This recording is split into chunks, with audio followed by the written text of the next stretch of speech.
Bernardo tinha apenas 3 anos de idade e já era fanático pelos Ramones. Ele simplesmente cantava várias músicas dos Ramones em inglês. Bernardo é filho de um grande amigo meu. E esse grande amigo meu me mandou vídeos do Bernardo um pouco mais tarde, quando o Bernardo já estava lá com seus 6, 7 anos de idade, mais ou menos, em que o Bernardo conversava em inglês com ele e contava para ele a respeito de jogos de videogame que ele assistia em vídeos do YouTube. Era impressionante a pronúncia do Bernardo e a fluência que o Bernardo tinha. A Maria Eduarda, aos 10 anos de idade, ganhou um Xbox do pai dela. E ela jogava jogos em inglês apenas. E principalmente Sonic, que era o jogo que ela mais gostava. O que foi interessante nesse caso é que a Maria Eduarda, para poder cumprir as missões que tinha no jogo, precisava se virar para conseguir falar inglês e conseguir entender as mensagens em inglês. Ela conseguiu. Depois disso, gostando tanto de Sonic, ela foi assistir vídeos de gamers jogando Sonic e foi se habituando a ouvir inglês e também a falar inglês. Chegou num determinado momento que ela simplesmente decidiu abrir uma conta no Instagram dedicada a Sonic e nessa conta ela conversava com pessoas do mundo inteiro em inglês. O que essas duas crianças tinham em comum? Nenhuma delas jamais havia estudado inglês antes.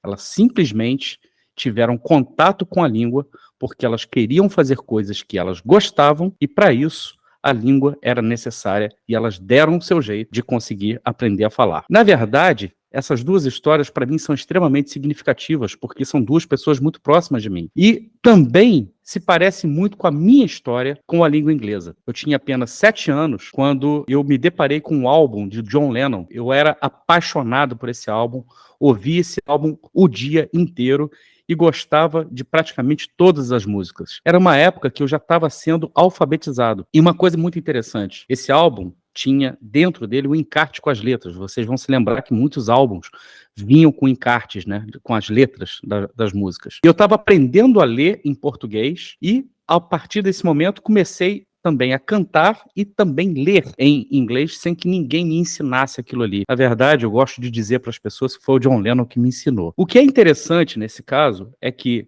mais ou menos 2 anos depois, eu já conseguia falar inglês. Não de forma fluente, não de uma forma completamente independente, não.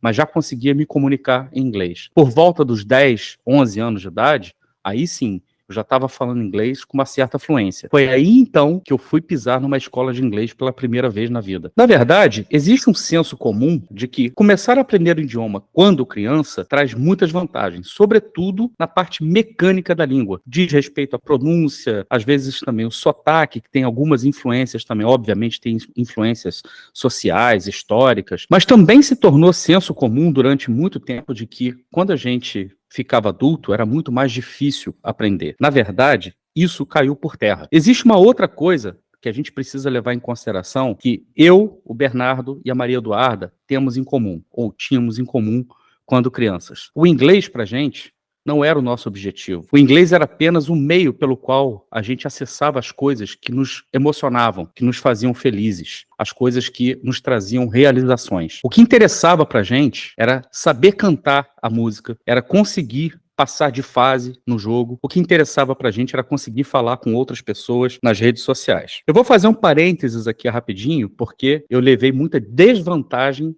com relação a Maria Eduarda e também ao Bernardo. Maria Eduarda e Bernardo foram crianças, né, digamos assim, a partir dos anos 2000, do ano 2007, né, 2010, 2007. Então, eles pegaram uma fase onde todas as plataformas de streaming estão pipocando por aí. Videogames, então, né, nem se fala, a quantidade de jogos que tem em inglês e jogos em que você precisa se comunicar. Música, então, as plataformas de streaming estão todas aí.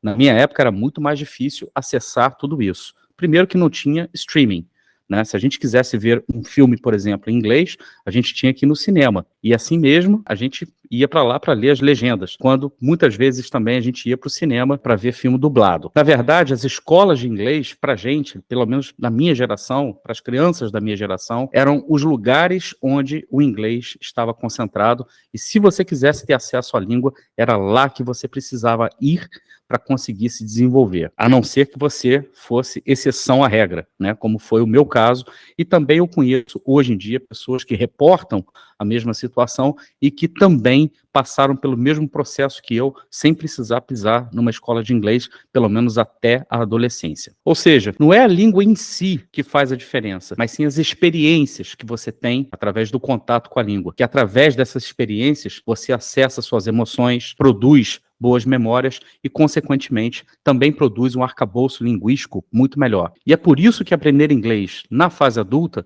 deixou de ser aquele mito, aquele problema muito grande que muitas pessoas da minha geração cresceram acreditando que era um problema. Na verdade, era, porque, como eu falei anteriormente, se a única referência de língua que a gente tinha eram as escolas e os métodos das escolas acabavam que nem se diferenciavam tanto, a gente acabava sempre tendo a mesma experiência e muitas das vezes essas experiências não eram tão gratificantes assim, sem contar também os altos custos que implicavam estudar numa escola particular de inglês. Todo mundo sabe que não era uma coisa extremamente popular que todas as crianças podiam fazer. E justamente por isso, depois de passar quase 30 anos da minha vida trabalhando em cursos de inglês, dando aulas de inglês, que eu decidi fazer algo que eu realmente acreditava. E foi por isso que eu criei o método Fluxus e-Learning. Fluxus significa fluxos, ou seja, fluir, mudar, evoluir, progredir, e também é a sigla para Fast Learning User Experiences, ou seja, aprender rápido e com experiência do usuário, que nada mais é do que tudo aquilo que eu fiz, que a Maria Eduarda fez, que o Bernardo fez e que muitas outras pessoas fizeram, tanto na infância e também na adolescência e também na fase adulta, porém de uma forma meio caótica, meio desorganizada.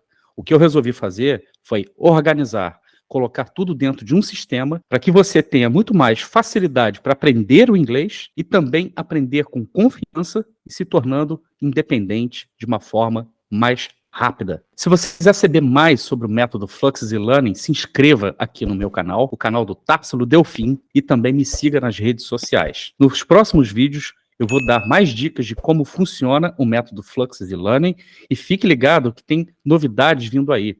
Eu estou lançando os meus cursos na plataforma Hotmart. E lá você vai ter acesso aos meus cursos gravados e você também poderá agendar aulas em grupos ou aulas individuais comigo. Então, não perca tempo, se inscreva aqui agora no meu canal, deixa seu like, compartilhe esse link e eu volto no próximo vídeo. Um grande abraço.